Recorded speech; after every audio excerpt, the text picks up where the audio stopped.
I am joined once again by Sam Burns, founder and chief strategist at Mill Street Research. Sam, great to have you here. How have you been? I'm good. Thanks, Jack, for having me back on. It's my pleasure, Sam. It's been just over a year since you came back on Forward Guidance. What's your outlook right now when it comes to the macro, when it comes to assets, stocks, bonds? Everyone's talking about the soft landing. Inflation's coming down. The economy's somewhat resilient so far. What do you think? What's your sort of midterm outlook for 2023? Yeah, well, I'd say certainly the outlook coming into 23 looks a lot better than it did going into 22. The indicators that I look at, looking at say 1 to 3, maybe 6 months out, are much more bullish now than they've been for quite a while. Probably since mid 21, we've seen these kind of readings on the on the kind of risk on, risk off indicators that I look at. So that's a lot more positive. I think we're coming off of a period of heavy pessimism among investors and a lot of headwinds from the Fed in particular. I think that's a lot of that's going to ease, and as sentiment starts to improve, you've got the scope for equities to do better in the next few months. I think corporate earnings are the risk now. I think they'll be soft but not disastrous. And I think the economy is probably in better shape to withstand the Fed's rate hikes now than they would have been in past cycles. Certainly the sort of the 05, 06, 07 period when the last time we saw these kind of rate hikes. So I'm relatively positive compared to what I think the consensus has been. Not super bullish in the sense that I think the economy is going to go through the roof. But I think equities can do better now, certainly in the first half of this year. So yeah, tell us a little bit about your process. When you said the indicators you're looking at, risk on, risk off, what are those? And then I know your specialty is looking at analysts' earnings revisions, which is a little bit complex. So we'll save it for maybe the second half of the interview. But we are in earnings season, so that's why I'm so happy that we're talking right now. But yeah, first, what is your process in terms of the indicators, and then how does that impact your outlook? You said you think you're pretty bullish on stocks. That's right. Yeah. So those indicators and kind of the more tactical, macro market indicators are looking at both the trend and momentum in equities, which has certainly improved. Volatility has been coming down. Those are all tends to be good signs over the next few months. Also seeing things like credit spreads come in. So, cross asset, movements are supportive. And we're seeing things like industrial metals, some of the commodities that are sensitive to growth have picked up. Some of that is capturing the fact that China is looking to try to reopen after being heavily impacted by COVID and their real estate issues. So a lot of those things are things where they had been very negative and are getting maybe less bad or picking up from low levels, and you see that in sentiment as well. The other thing, of course, is the Fed, where you've had really heavy headwinds. The Fed has been aggressively trying to not just raise rates but keep stocks from going up essentially. For most of the last year, it looks like they're moving towards the end of that process. And we even actually saw the Bank of Canada doing that probably yesterday, kind of moving to the sidelines. So I think, February, March will be the last of the rate hikes. And that's showing up in the indicators that I watch as well, looking at the difference, say, between the 2-year treasury and the 3-month treasury yield as a measure of where the market thinks rates are going to be going. That's gotten a lot better. So both the kind of, macro interest rate, commodity backdrop, as well as the equity indicators themselves are looking a lot more favorable now and coming off of a really rough time, late last year. Right. A lot of the data that was very negative last year, people talk about the 2 quarters in a row of quarter over quarter negative real GDP growth. Real means inflation adjusted. The reason it was so bad is because inflation was so high. Actual nominal growth now, we're recording Thursday, January 26th, when we had the apparently good reading of, I think, 2.9% real GDP growth for fourth quarter. Nominal growth was lower. It's just that inflation was so much lower as well. So what you're subtracting by has gone down as well. How much of this transitory Goldilocks or soft landing, depending on how much of that is due into this somewhat rapid fall in inflation? And to what degree are you worried that economic growth will start falling quite sharply? Because rate hikes do have a delay. They're, as the Federal Reserve constantly remind us, they act with a lag. As well, so many of the tailwinds of 2020 and 2021, the consumer has flushed with cash. Those are ebbing away slowly. The PMIs, the Purchasing Managers Index, are now in contractionary territory. They've been falling, pretty much every month.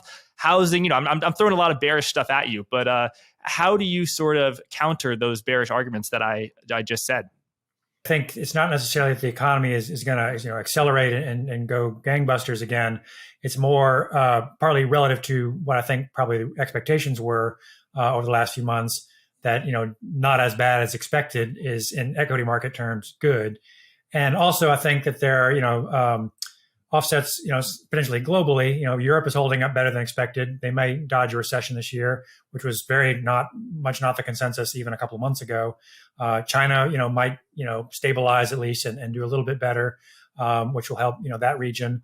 So when I look globally at even at the earnings estimate revisions that I look at, they're negative, but they're more negative in the U.S. actually than they are elsewhere, which is unusual.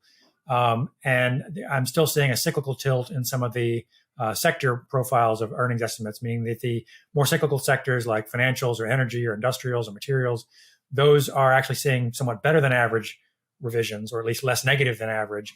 Whereas the growth sectors, tech and communication services and so forth, and even some of the defensive sectors are seeing worse than expected revisions. So that all kind of tells me that it's not a purely defensive, economy's going into recession kind of profile. It's much more mixed, and therefore you have to, pick and choose. But I think it's there are some offsets to some of this. Partly some of the leftover from the stimulus and the Inflation Reduction Act and some of the other, spending bills that have been put through that will take time to show up in data, but I think are relatively supportive. And so I think there's a little bit better fiscal support, at least for now. That may change because Congress is now split. And I think the market, the economy is better suited to withstand the rate hikes than they were in the past cycles.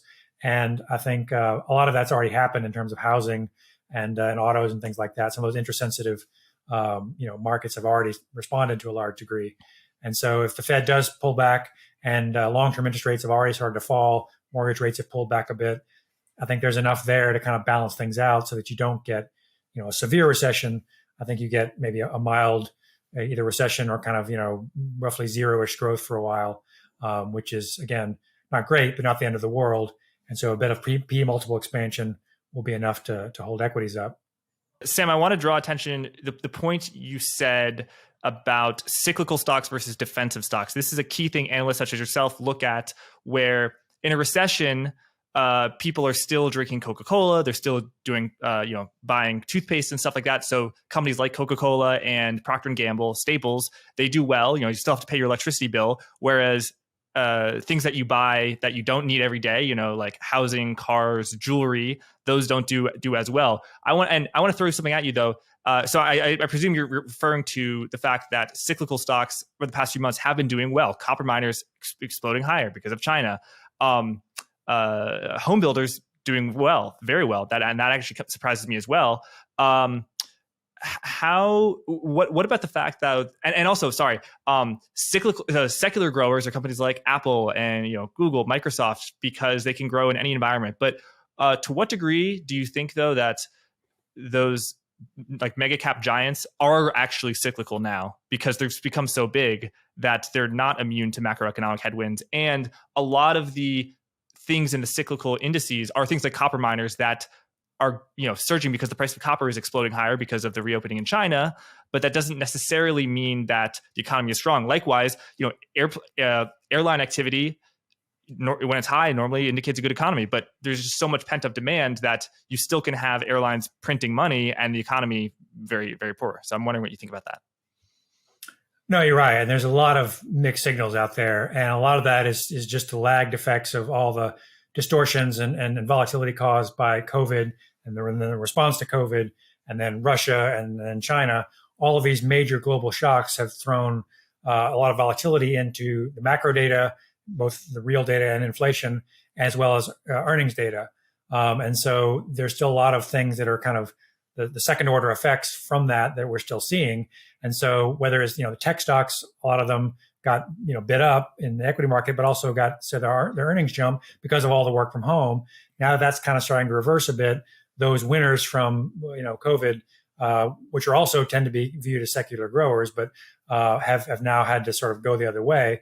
And some of the more cyclical areas that had gotten beaten up are now doing better. Now, yeah, you're right. I mean, the magnitude of the move in copper miners or home builders and things is not enough to offset maybe the weakness in Microsoft and Apple and some of those names like that, because they are having to adjust to both slower growth and the fact that they may have just overstaffed and kind of gotten too big, both in actual terms and in market cap terms, over the last year or two. So I think you're seeing a rebalancing and kind of a relative movements between, say, value and growth and some of the sectors going on, and that's why Exxon is now back to being worth more than Tesla, and things like that you see that are more rebalancing than meaning everything is going down and it's a broad scale recession. So I think that's the important part is seeing this as rotation and also just volatility in the numbers that we're going to have to just kind of wait for that to settle out a little bit to really get a better feel for what's really been going on, because even the employment data or GDP numbers are probably going to get revised substantially over the next 6 to 12 months, and we may have a different view of what's been going on lately. But I think if the situation in Russia, situation in China, and COVID all at least sort of stay stable or improve a bit, then I think some of those shocks are going to go away, and you're going to go back to sort of the slow but steady growth that we had prior to COVID. It's probably more the resuming that steady state as we go in the next year or two. I now want to ask you about your valuation of stocks relative to bonds, because a year ago when we spoke the first time you came on Forward Guidance, bonds were at, let's just say, 0, and stocks had a price to earnings ratio of something like 30, and a price to earnings ratio of something like 30 is the same as it yielding 3.3%, and if a bond yields 0, that's like infinity price to earnings ratio. If the 10-year was at 1%, that's a PE of 100. But then stocks are more risky, so you have to lower the valuation from that. However, stocks also grow, and bond earnings do not, of course. So you have to adjust for that. But so there are times, and most times this is the case, when stocks are attracted to bonds because bonds don't grow. But what about the fact now that risk-free rates, other than duration risk, have risen so much? So you can now get 4.5% by just parking your money in a money market fund. So suddenly, this company that's making this futuristic robot that's going to come out in 2028 is no longer nearly as attractive. And also just the fact that, if earnings are contracting, revenues are still going up, sales growth is still high, but Microsoft made less money in Q4 than it did in 2022 than it did in Q4 2021. I don't want to get into individual companies, but when you look at the S&P 500 total earnings, what are your personal views on S&P 500 earnings? And the S&P 500 is now at, let's say, 4,000. If it earns $200 in 2023, that would be a forward price to earnings ratio of 20.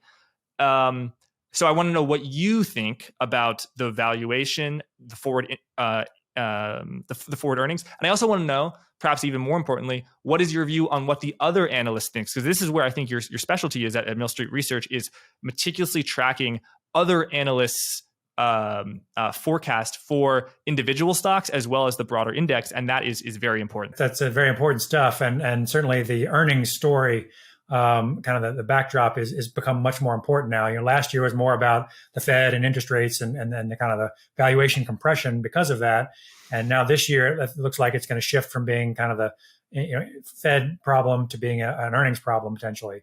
So yeah, I think earnings estimates for the S&P 500 for most stocks have come down pretty substantially already from where they were, say, even just a few months ago, and a lot of that has been driven by margin compression. So forward estimates of margins have come down quite a bit already, because as you mentioned, sales estimates have actually held up relatively well for the index. Some of that is just the nominal inflation kind of holding them up, but margin compression has been pretty substantial already. Now, it could have farther to go in the sense that S&P index margins, at least on a forecasted basis, are still not quite back to where they were pre-COVID. They were just below 12%, I think, before, in late 2019. And now they're getting down to sort of the mid 12% range, 12.5% range, after having been as high as 13, 6 months or so ago. So there's definitely been a lot of adjustment already in that. I think there could be a bit more. But I think that even if stocks or the S&P only earns $200 a share, which would be below consensus, where consensus is now, I think the fact that the 10-year yields have already pulled back to 3.5% on the 10-year Treasury and could go even somewhat lower if people think that the Fed will, in fact, start cutting rates either late this year or next year. I think that valuation could move in favor for equities. But yeah, my longer term model that you kind of alluded to, where I'm looking at the long term corporate bond yield adjusted for inflation and compare that to kind of the longer term outlook for S&P real earnings growth.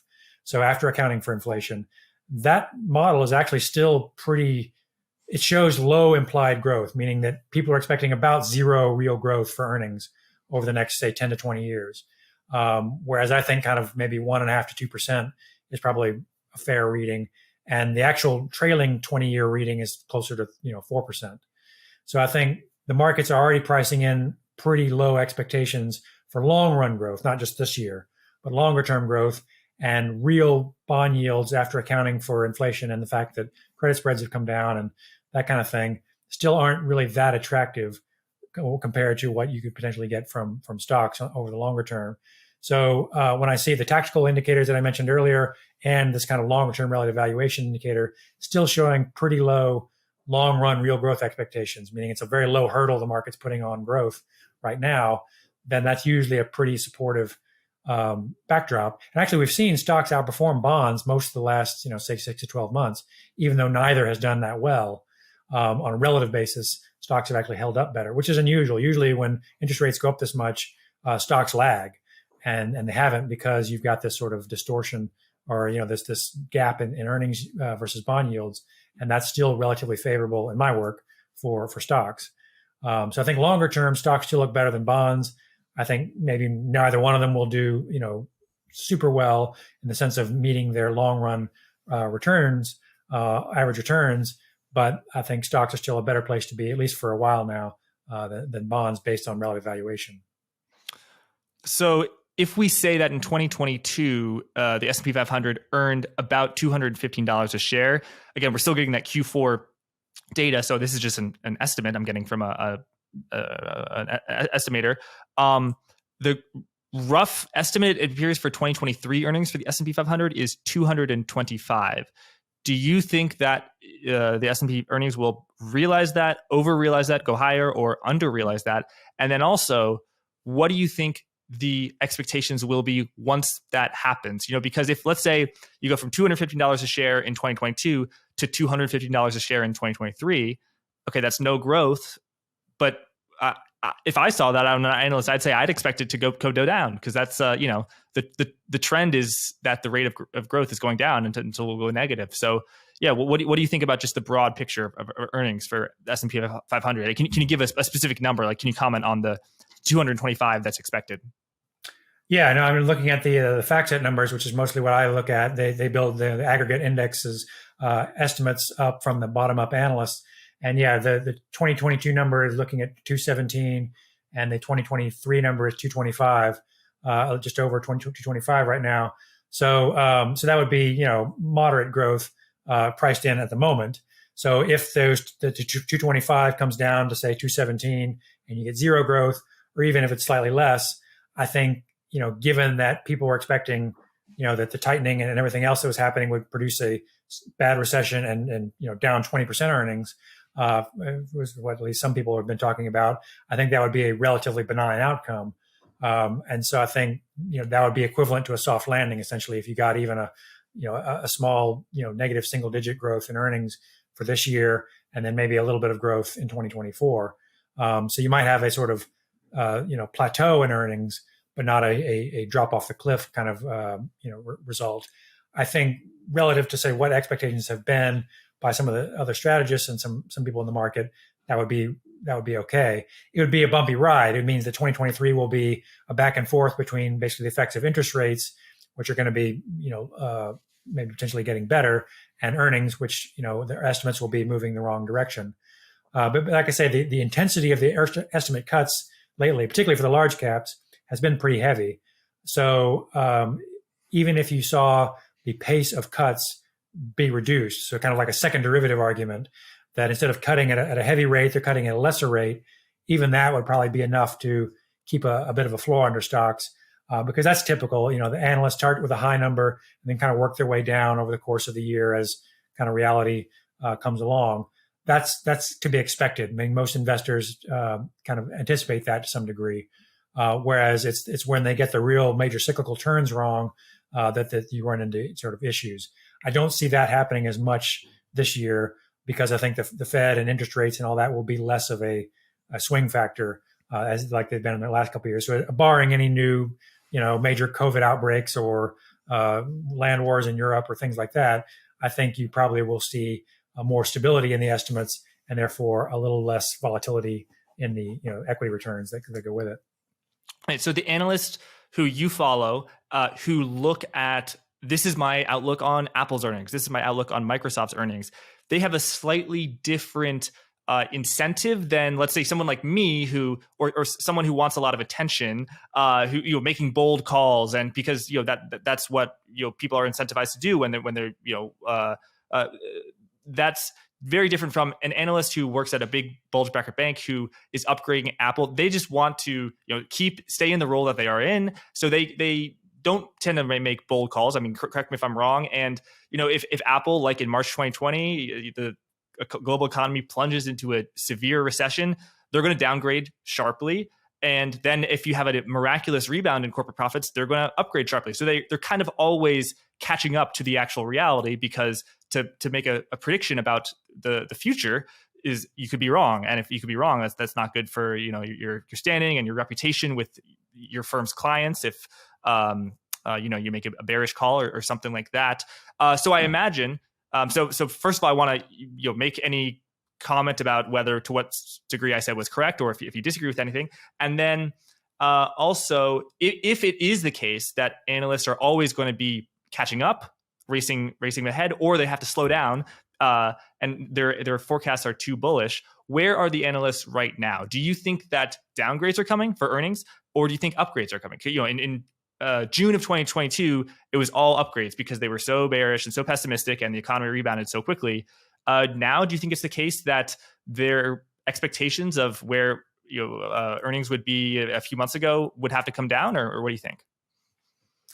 No, I think you're right. I mean, analysts definitely do have certain, kind of job-related constraints or biases or incentives in terms of the way they behave. And in some respects, the work that I do in looking at earnings estimate revisions, kind of takes advantage of that to some degree, in the sense that seeing what analysts are doing now can help you figure out what they're likely to be doing, say, a month from now or 3 months from now, because they tend to kind of go in trends and act as a herd and move in one direction for a number of months at a time. And so what I found is that you're right, at inflection points in, say, the economy, or major swings, they tend to be a little bit late, meaning that they can't predict. Certainly can't predict things like COVID, but even recessionary periods, things like that, or when the Fed suddenly shows up and says, "Oh, we're cutting rates to zero and there's free money everywhere," then they have to respond to that, and then it takes a little while for them to catch up. Now, in more normal times, when there's not as much sort of big picture macro swings going on, they can do a better job of forecasting earnings. But really, the focus of my work is not what the level of their earnings estimates is, meaning what number they expect. It's the changes. It's the revisions to the estimates, and usually those do have helpful kind of forecasting ability for returns. And because once they do start moving in one direction, that tends to mean something. There's some new news that's happening that's causing them to raise their estimates or lower them. So I think the important thing, the most useful tool in terms of using estimates, is on a relative basis, meaning all the analysts kind of have these similar biases and incentives. But in somewhere they'll be raising estimates, somewhere they'll be lowering estimates, and seeing where those that relative activity is really the key, in the sense of finding out which sectors or stocks are more likely to be outperforming or have fundamental tailwinds. So I call it fundamental momentum, kind of looking for where the estimates are moving in the right direction, whether they're were too high or too low before. If they're moving up, then that means something positive has been happening. And that's probably going to show up in the stock prices, and vice versa for negative. So I look at it much more on a relative basis than kind of looking at the absolute numbers in aggregate. But that applies to even to sectors and to regions, to kind of big picture views, as well as to individual stocks. So I think it could very well be the case that estimates come down in aggregate over the next few months, but maybe at a slower pace. But I think it's more the relative picture that's more important, and that's where you can get some of the real kind of forecasting ability and kind of the alpha for building portfolios. And that's what a lot of my work is driven by, is looking at kind of where their changes to estimates are, and which are the strongest and which are the weakest. And what are you seeing there? Big picture has been that there's been earnings estimates have been falling pretty much for every sector, not every industry, but the majority of them. So the kind of the backdrop is that estimates are falling. So it's where are they falling least, or maybe rising, and where are they falling most. And so I've seen areas like energy, of course, has been strong for quite some time. It's kind of been losing some of its momentum as oil and energy and natural gas prices have been coming down. But on a near-term basis, their estimates are holding up fairly well, particularly for like refiners and places like that have and some of the energy equipment names that have longer-term contracts. Some of the financials have been doing well. They've had much better net interest margins for a while. All that's starting to come back a bit. But the better stock markets will help the kind of the investment banking and the capital market side. And industrials, some of there, including some of the transportation-related areas, have been holding up relatively well. Some areas of consumer discretionary. Now that excludes things like Amazon and Tesla, which are actually part of discretionary sector. They're not tech stocks, strictly speaking. But they're the biggest part. They're the biggest part, right? Right. They're the biggest weights. Yeah, exactly. And so you look at the cap-weighted numbers that are skewed by big names like Amazon and Tesla. You can see a different picture sometimes than what you see if you look at, say, the whole sector on an equal weighted basis. It's actually very true right now in technology, where the cap-weighted, the really big names like the Apples and Microsofts have been weak. They've had below average revisions. And the same is true in communication services, where Google and Meta and things like that have been weak. But below average as in the downgrades are higher, or below average as in terms of the upgrades are smaller? So they have more downgrades among the large cap tech and communication service stocks. But they actually, if you look at the equal weighted tech sector, where you're not skewed by those big cap names, you actually see they're actually relatively above average. So a lot of the communication services or communications equipment and software names actually have better than average revisions now. Now some of them are expensive, but they actually are holding up relatively well. But a lot of them are kind of mid cap names or smaller cap names, and therefore they don't have the weight that some of the big names do. But there are pockets of strength in terms of estimate revisions, even in what you would think will be the weak sectors in some of these areas, because they're skewed by a few of those really big names. And so I think it's important a lot of times to look below the top 10 names or the really mega cap names and see what's going on below the surface, because you can see you get very different pictures sometimes from those metrics, and the equal weighted numbers in some of those sectors look better than the cap weighted numbers. And that's true in general. I mean, the average stock, even in the S&P, has done better on a return basis than the cap weighted indexes have. So the smaller cap names, even amongst the larger cap indexes, have been doing better, which tells you that it is somewhat specific to some of those large cap names that we're seeing the downgrades. And so you can see that in those relative numbers as well. So I understand, there some alpha in the financials and the energy sectors. Those revisions are stronger than in the tech sector, and within the tech sector, within the discretionaries, the smaller market cap companies are performing better than the larger ones. And so you could do that. But when it comes to macro, you said pretty much every single sector, maybe with the exception of energy, is downgrading. What about that is bullish to you? And you also used the term relative, which I wonder, could you explain that a little more? Right. So right now, if you just look at how many analysts have raised versus lowered their estimates on a forward 12-month estimate basis, for all stocks across the 2,300 stocks that I track in the U.S., on average, the average stock is seeing its estimates fall, more analysts cutting than raising, and that's true on average in all 11 of the sectors, even in energy now. So it's just mostly a matter of degree of how much they're cutting, how broadly they're cutting. In some sectors, there's basically a very small majority of analysts that are cutting, and in other sectors, there's a much bigger majority that are cutting.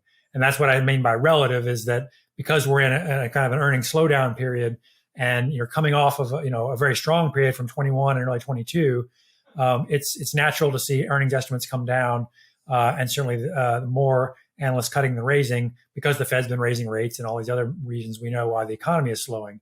So that's to be expected. And so on a relative basis, what you're really looking for is where are analysts cutting less, or where are they cutting more? And so when I look at the profiles, we see energy and financials, industrials, some of those areas, and some parts of technology are holding up relatively well. Consumer staples has actually been improving, I think partly because of the fall in gas and gasoline prices, and also natural gas prices, which affects their packaging and transportation costs. So I think there's a lot of things that are shifting right now. But then you've seen that the things like utilities, but also communication services, a lot of healthcare, those have been relatively weak. You've been seeing a lot more analysts cutting estimates there than in some of the other sectors. So that relative picture is very important, because if you just say, well, analysts are cutting, that's bad, I'm going to sell all my stocks and go home, you might miss a lot. And so I think, and particularly for portfolio managers who have to be invested in stocks, they can't sell everything and just sit on the sidelines. They need something to buy. And so they're looking for the relative performance trends. And you actually are seeing, some of those sectors hold up relatively well, and some of them are outperforming on a relative basis. And so that's why it's important to watch those things on a relative basis rather than just looking at the kind of the big, the overall index numbers and stopping there. Hey there, sorry to interrupt. Announcement. Blockworks is hosting an event called Permissionless in September. It's a crypto event. It's in Austin, Texas. We did Permissionless in 2022. It was the biggest and best DeFi event in the world. And this year, Lightning will be striking twice. Historically, our ticket prices have gone up about 10 times from the day the tickets go live to the day before the event. If you're like me and bad at math, that's 900%. So it might be savvy for attendees to consider buying tickets now rather than later. If you're listening to this and you're saying, hey, Jack, I'm not really into this whole crypto thing. I want to hear about the Fed. I want to hear about the dollar, Bretton Woods 3, 4, 5. I hear you. I'm not telling you to buy a ticket, and the interview will resume momentarily. However, if you are into the crypto thing and Permissionless is something you might want to attend, what I'm saying is there's no time like the present, because tickets will go up, and if history is any guide, prices will go up a ton. Anyway, the link is in the description, and you can get an additional 10% off by using code GUIDANCE10. Thanks. Let's get back to the interview. All right, so I want to throw three things at you, which I'm actually relatively constructive on, as you might have gathered. I'm a little bit bearish, but Chinese equities, gold miners, and then airlines. I noticed that the businesses there appear either very strong or the rate of change is very positive in their favor. So I'm wondering what your tracking of analyst estimates would say about those three sectors. Gold prices have jumped, and so that's been sort of helping the gold miners. I think some of that is tied, of course, to the U.S. dollar having weakened. That tends to be, a boost for gold prices in other currency terms. So I think you're seeing some of that shift from the very strong dollar environment we had until October, November last year into sort of a weaker, at least stable dollar environment now. China, to some degree, is coming off very, very, weak, period, last year. China had some of the very weakest earnings estimate revisions across the whole global, picture that I look at for a long time, and still does to some degree. What we've seen there is that actually some of the large caps in China have looked better on revisions, but kind of the average Chinese stock is not really that strong still. It hasn't done as well as some of the big cap names. So you have to be, quite careful, kind of what you're investing in and how you're doing it in terms of exposure to China. I think China is going to have a bumpy road. There's still a lot of kind of political risk there in terms of, policy. The real estate market is still definitely a risk there. But, to be frank, you could say the same for Canada. Their real estate market is under a lot of pressure. Prices have been very, very high and are starting to come down, and their banks are very exposed to that. Much less the case here in the U.S., relative to, say, 2007, 2008, where we kind of went through that already. But I think China is going to be bumpy, but it's definitely less bad than it was. So again, the second derivative looks better. So I've been underweight emerging markets in aggregate for a long time now, and still am, but I'm less so now because of that sort of incremental improvement in China, and because some of the other areas outside of China are looking better. And so, and then you mentioned, airlines and things like that. I think fuel prices coming down helps them. And demand for for travel and services, people wanting to go places, are certainly helping them as well. But so I think there's some very specific things that are going on with gold and China and things like that. Some of it is related to reversals of what happened last year, and I think that's going to be a theme to some degree this year. Is a lot of what was the problem last year is less of a problem this year. So that's going to be China, to some degree Russia and energy costs, and the Fed. Those are all fading, and now it's more can companies grow organically without stimulus? And I think that's what we're seeing right now is kind of where is the steady state going to be for some of these specific industries, but for the overall economy of once you don't have stimulus and you've dealt with higher rates, where things settle out. And so China's trying to stimulate to some degree, unlike here in the U.S. and in Europe where we're still tightening. But I think there'll be some offsets to that as the real estate market adapts to the new reality. Right. Yeah. The one thing giving me pause on China is the fact, as you said, it's the large cap stocks that everyone knows about, Alibaba, Tencent, that are leading the charge. And the companies that are much less well known to Western foreign investors are kind of not moving at all. So that gives you pause like, oh, what if it's a bunch of portfolio managers in London and New York who are like, I know I'll buy Alibaba, but the actual Chinese nationals who are could buy local shares, and they are intimately, if they work at the company, intimately aware of the economy and then the earnings, they're not following suit. So it's interesting on China. I know also you're less underweight emerging markets than you historically have been, but you're still underweight. I know you've been overweight non-US, non-emerging markets. So I guess that's what, Europe and Japan. Why is that the case? And then also, can you explain to me what is going on in Europe? Because I, as many, expected Europe economic growth to stall out, particularly in places like Germany, which were very dependent on Russian natural gas. Russian natural gas has fallen like a stone. Interestingly, a lot of natural gas producers, the stocks have not gone down, which is interesting to me. But yeah, and the euro, the currency collapsed, but now it's surging back. What is going on with the European stock market? What's your outlook, and how is it shaped by the earnings as well as the earnings estimate, which, as viewers will know by now, you track very closely? That's right. Europe's been, I think, a surprise to a lot of people to some degree. It's definitely held up much better than I think the consensus had been for much of the last year or so. Everyone, like you said, was expecting that the energy crisis caused by Russia's invasion of Ukraine would really just knock the whole European economy over, and they'd be in a severe recession even by now, and that there would be no way to avoid it. But what I think has transpired is that the preparations they made over the summer and fall to build up their natural gas storage and try to reduce usage, and a lot of things that they've done have kind of paid off, and they've gotten lucky with a much milder than expected winter, which has meant that the energy crisis has been less bad than anticipated. And industrial production, things like that, even in places like Germany, has, again, much less bad than expected. It's slowed and contracted to some degree, but it's much less negative than it was expected to be even a few months ago. And so I think that means that the stock market has been able to outperform because it was priced at 11 or 12 times earnings fairly recently, and that's expanded somewhat, but it's still pretty cheap because everyone was assuming that there would be no growth in Europe for a long time. And so I've been seeing that in actually the earnings estimate revisions for several months now, where you look at the kind of the regional profile of earnings estimate revisions, and again, negative in most places, but Europe was much less negative than everywhere else, particularly Europe ex UK, the continent. UK has been a little bit weaker, but still above average. And I think that's partly because of what's happened with the energy, and partly because Europe doesn't have the Apples and Googles and Microsofts that we do in the US. They're just not, they don't have tech giants the same way, and they don't have the big cap growth stocks the way we do.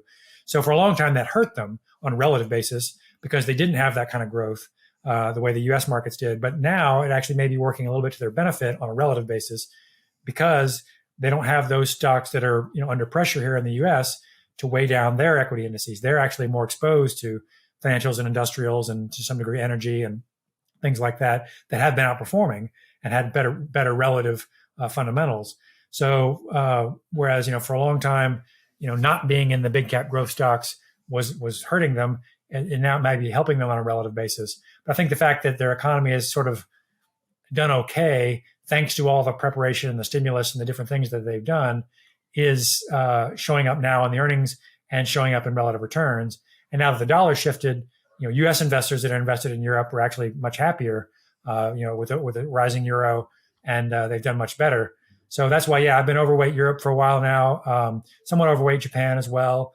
So the kind of EFI markets, the developed ex-US markets have done much better and have been holding up better on a fundamental basis than the US has or than emerging markets have. So that's been my kind of regional profile for a while now. And so we're going to have to see how that plays out as kind of markets catch up and analysts catch up and see if that continues. But that's been the play for a few months now, and could continue for a while, because it was years that the U.S. has been just the dominant factor regionally, both because of the dollar and because of relative earning strength. And I think that's now shifted for a little while, both because the Fed has been much more aggressive than, say, the European Central Bank has, and because the expectations were just so very negative for Europe for a long time. And so, kind of reversing that negative sentiment may take a while to adjust. How much of a tailwind for European equities was the weak euro? And I actually, I mean tailwind, because even though the prices, which are denominated in euros, will be less valuable, when the euro is weak, it boosts the ability of foreigners to buy European goods. So, for example, LVMH, Louis Vuitton, they used to be able to sell a bag for $1,000. Now they can sell it for $1,200, or their input costs used to be 400 euros. Now it's 350 euros. And Japan, the currency's been extremely weak. So to what degree were those earnings helped by a weak euro? And if so, what's your outlook now that the euro is strong again, or getting less weak? Yeah, no, I think there definitely was some benefit to the exporters from the currency, weakness that they saw, and that's kind of come off to some degree now. I think, generally speaking, corporations prefer stable currencies. So if the volatility of currencies in general kind of comes down, I think that'll be better in general for corporate profits and for the ability of analysts to forecast corporate profits. And I think the offset to that, to some degree, will be if because European companies export a lot to China in particular, into Asia. And so if China does improve, or at least, stabilize, and even areas like, Australia or Singapore or, Japan look a little better, then I think the benefits in terms of just actual sales to some of those areas that have been under pressure may offset the currency effect that you get from the cost pressures or the currency translation effect. So I think if general global economic growth, and particularly in the weaker areas, in the Pacific, that are looking better now and have been picking up in my earnings estimate work, though that can kind of filter over into Europe for the exporters, that particularly the luxury goods and things like that they sell a lot to over there, maybe even more so than into the U.S. So I think, again, it's a rotation to some degree more than a broad scale slowdown. I think the currency will have an effect, but it's not going to be enough to offset those other factors. So we talked a lot about what you're most bullish on. What are you most bearish on? It can be any part of the stock market, any sector, any individual stock, any location. It could also be a bond, commodity. Pick your poison. Yeah, I think generally speaking, the areas that are weakest right now, are kind of, like I said, the big cap tech and some healthcare, and areas like utilities that I think may stay under pressure. That as long as energy prices continue to kind of stay the same or go down, I think those areas that benefit from that are going to be under pressure. I think the tech weakness will probably work itself out over the next few months. It may be too early to do that right now, so I'm still underweight some of those tech-related names for now. But I think generally speaking, the bond market doesn't look particularly attractive right now. I think a lot of the good news there has been priced in at 3.5% 10-year yields, and credit spreads have come down some. There might be a little more room for credit to improve, but I wouldn't be too heavily weighted in fixed income at this point, just because they've already kind of it's already moved a fair amount. So I think it's late to get into that party unless you really think the Fed's going to start to cut rates pretty aggressively. So I think there's probably not much more to be gained there. I think there's still risk in China. I think it's less bad than it was in terms of the earnings estimate revisions, but I don't see that being a big, long-term secular growth story. I think it's going to be a bumpy ride there as well. So in terms of what I'm most bearish on, it's more a function of things that had been doing well for a while and that are now slowing, which have been sort of the COVID winners that we're already still seeing kind of slow down. But anything tied to high commodity prices, I think is going to be under pressure. So now that doesn't mean like some things like materials, you've got things that benefit from low input costs, but I think the ones that are depending on the commodity super cycle, I think that's going to be a tough kind of argument to make over the next few years, longer term, because I think that demand is going to slow down on a secular basis. Three topics I want to ask before we close, Sam. I want to ask about the Fed. I want to ask about the yield curve reversion. But first, just to indulge my own curiosity, I got to ask you about the home builders, which is probably the most surprising sector in terms of how strong it has been. Mortgage rates absolutely exploded because the 10-year rate went up, as well as the spread between mortgage-backed securities and treasuries widened as the Fed was doing quantitative tightening. And so totally refinancing activity, mortgage activity fell off a cliff. And housing prices, the rate of change, they started to go up more slowly, flatline, and now they're actually going down. I think actually they went down 7% over the past quarter, based on based on one. That's not a macro estimate. That's just one particular company. I mean, it's the biggest company in the world, home builder. But yeah, I mean, but the stock markets are surging close to all-time highs. I think that the ETF is ITB. What is going on in the home builders? What's your outlook? Because I mean, the prices of homes are going down. I can't imagine that the business will get better. And yes, they are cheap on a current basis, but they're not going to earn what they are. And their inventory is quoted using prices from months ago when prices were much higher. Yeah, you're right. It's been a pretty dramatic move in some of the home builders. And some of them have come out, I think, with positive comments saying that the slowdown or the weakness is not as bad as expected. There's still some demand out there. I think activity levels have dropped off a lot. And certainly things like refinancing have dropped off a lot due to rates. But I think there's still some demand for houses. I think there's been sort of almost like a locked market for a little while. I mean, the sellers don't really want to sell because then they'd have to take on a higher mortgage interest rate, or they don't want to pay the current high prices for a new house. The buyers don't want to buy yet because they think prices will come down further. And they also are nervous about taking on a higher mortgage rate. So there's been sort of this just, like I say, sort of a locked market or a standoff within the housing market in the U.S. I think as that sort of, eases a little bit, you'll see that there's still some demand for housing. It's not as bad as people maybe had assumed. And that because the amount of building has really slowed down a lot, there's not as much of this oversupply concern going into the cycle here as you might have had otherwise. So I think there's a bit of supply and demand going on there. And the fact that mortgage rates have come down and people maybe anticipate them coming down a bit more. Because mortgage rates went up even more than, say, 10-year treasuries did proportionally speaking, because of just the way the mortgage market works. And so there's room for them to come down, kind of the spread scenario. And so to the extent that, again, looking at the rate of change, the second derivative, if you think mortgages are getting better, even if they're still high, that's going to help stock prices that got slammed because of mortgages a few months ago. And so I think it's more of a snapback. So things that were worse 6 months ago, 3 months ago, have now getting a bounce because things aren't as bad as expected. And that's again the same picture you're seeing elsewhere, that it's just not as bad as people anticipated, and so you're getting these big bounces. And they're smaller, they're volatile stocks, so it doesn't take a lot to move them sometimes. But they really got cheap and beaten down. I think that's what you're seeing right now. Right. And I want to ask you about the Fed. Overnight rates are now, let's just say 4.5%. Next week, on February 1st, they will 99.999% hike them to 4.75%. The market then expects they'll likely raise another 25 basis to a top range of 5.0% at the March Fed FOMC meeting. then the market is pricing in a lot of cuts from March 2023 to December 2024, pricing in almost 8 cuts, maybe seven or 8 cuts. And if Sam, if you came on and you were a guest who had a very doom and gloom narrative about the economy, about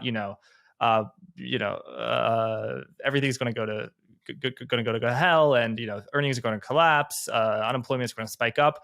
In that scenario, I would understand the Fed cutting rates. But in this narrative where the soft landing, why would the Federal Reserve cut rates? So do you agree with the market that the Fed is going to cut? And if you do think so, does your view depend on the economy being weak? I do suspect there probably will be some rate cuts as you get into 24.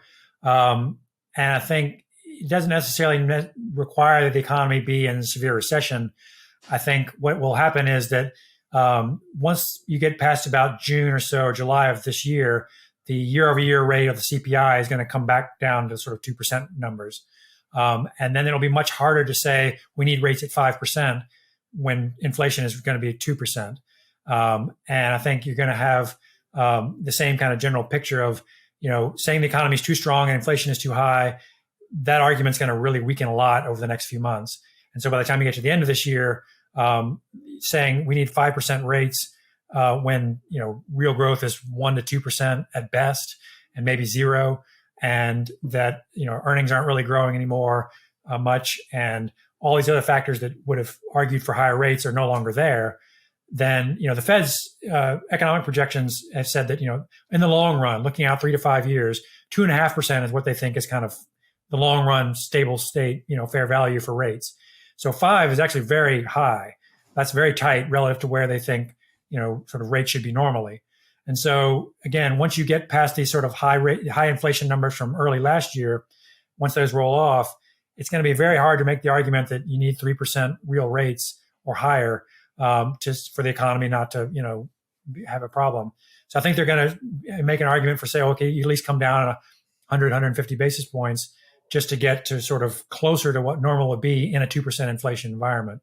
And that's where I think we're going to be by the time you get to late this year. And so I think the Fed will then respond to that. And then the fact that I think other central banks will probably be doing similar things and start to kind of push in that direction. But I think it's not going to be much longer before this, things are too hot, inflation's too high. That argument's going to fade pretty quickly. And so I think, a 5% rate is going to look really high in a few months. And that's why I think the market's starting to price that in, is that this would be an abnormally high rate to maintain for any length of time, unless inflation is really, running out of control. And unless we get some other big shock, I don't think that's going to happen. Mm-hmm. So yeah, where do you think inflation levels off at? And maybe I'll ask you based on the month over month basis, because you mentioned rolled off. There's base effects. In June of 2023, year over year, we'll be comparing it to June of 2022 when the price of oil was at $120. So yeah, month over month annualized, or 3 month, whatever you want to pick. I mean, where do you think it plays out at? Because the Federal Reserve has, underscored the fact that it is committed to inflation being at 2%. So do you think inflation has to, go all the way down to 2% for the Fed to cut, or go, month over month negative? Or, I mean, how extreme do you think this disinflation has to get before the Fed cuts?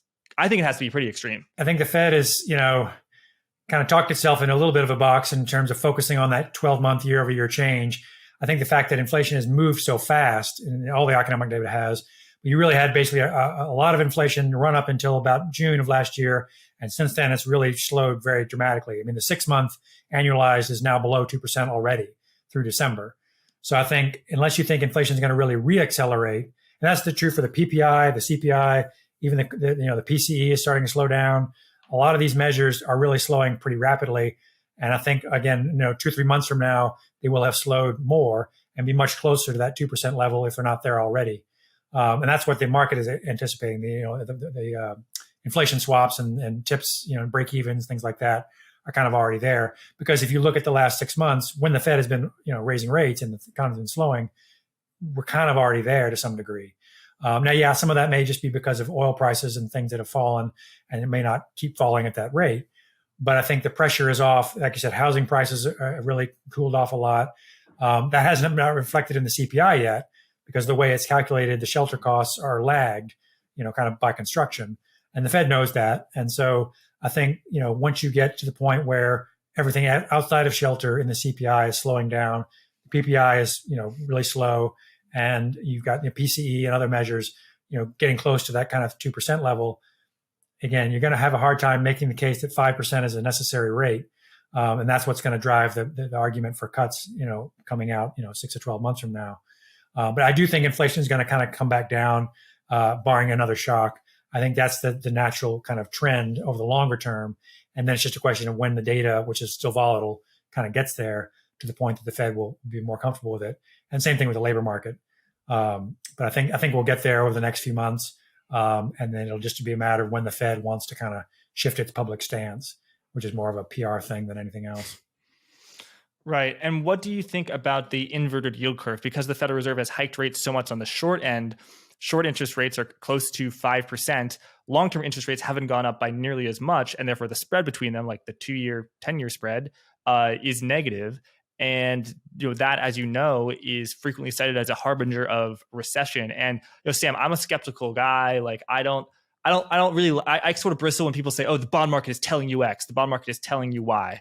The bond market was extremely wrong in the latter half of 2020 and early half of 2021 because it did not foresee inflation at all. However, you would admit, I would admit that the track record of a yield curve inversion to precede a recession within, let's say, 6 to 24 months is extremely strong. So how do you interpret the inversion of the yield curve?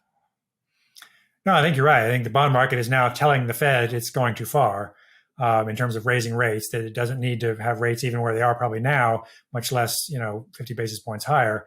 And I think they're probably right in that regard. And so we may get a recession in the next 6 to 12 months. I think the question is it going to be a really bad one or is it going to be a mild one? I think there's a better case to be made that it would be a mild one and not one that's as extreme as you would assume based just on the extent of the yield curve inversion or even say the LEIs and things. Because again, you're kind of looking at, you had extremely high positive readings in 21 and early 22, and now you're coming off of them. So the rate of change is extreme, but the actual kind of levels of things are less extreme, meaning that we're not, the growth rate isn't that negative and probably won't be. It'll seem like a big slowdown after a very high rate of growth. And so I think there's a risk to overinterpreting the rate of change part of some of these measures, which shows up in the ISM, shows up in the yield curve, shows up in the LEIs. A lot of these things are really rate of change measures. And once you've had a very high rate of change, and then you turn to sort of a lower rate of change, that looks like a big slowdown, even if it's not in sort of real terms going to wind up being a dramatic recession. It just means that going from very high growth to zero growth will feel like a recession to some degree. But I think that's where the difference, I think, comes with past cycles, is that you've never had that extreme of a boom in a short period of time like we had post-stimulus in 2021. And so the downside of that post-boom looks very dramatic right now. But I don't think in real terms that it actually will be, because there's still some fiscal activity supporting things, and the economy is in better shape thanks to that. Balance sheets and everything else are in better shape now than they had been in past cycles. So we could probably manage this better now than in past cycles. So I think the yield curve is definitely very extreme, and that's one of the reasons I think the Fed will eventually start to cut rates, because they don't want to have it be that inverted. They know that that's kind of unfavorable for the banking system to work with. So I think they'll kind of move in that direction. They just have to kind of get the data to back them up a little bit more.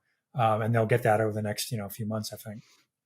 Great point. Nominal growth in the U.S., the rate of change of nominal growth in the U.S. fell from 10% 2021 to, let's just say, 6% in 2022. And in that environment, oh my God, growth is slowing down. You got to buy bonds and short stocks. But no, you did not want to buy bonds in 2022. So that point is well taken. Sam, it's been great having you on. People should check out Mill Street Research. Your Twitter account is at MillST Research. My final question for you, Sam, is if your, let's just say, soft landing view turns out to be wrong, why do you think it will be? What is the greatest risk to your thesis in 2023? Will it be because inflation will end up being higher than you expect, or will it be because the recession is much deeper than you expect, or for another reason? No, my guess is that the risk is kind of to the downside for growth and earnings and inflation.